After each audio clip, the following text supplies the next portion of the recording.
Parkersburg South High School held an assembly on voter education with some special guests. Our Cassidy Fury has the story.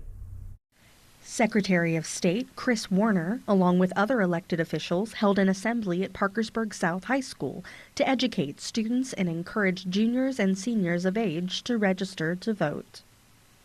The state's Constitution guarantees you the right to vote if you're a registered voter.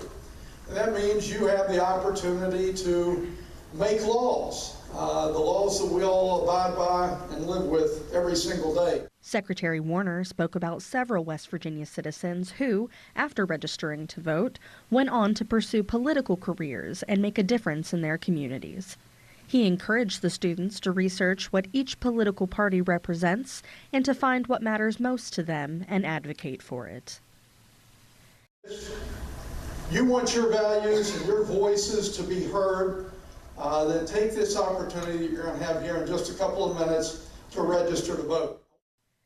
Secretary Warner and his team have now been to 33 high schools across the state and have registered over 2,300 high school students to vote.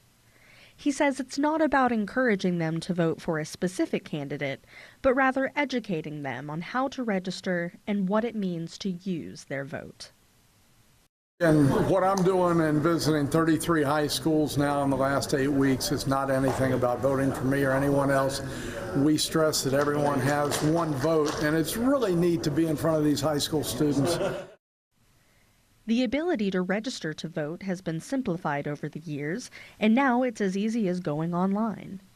There were more than enough registration papers for the eager students, but if they choose, they could also use West Virginia's online resources. You can do so much now over online, basically. GoVoteWV.com, you can register to vote. You don't have to be in one of the high schools and be a part of a voter registration drive.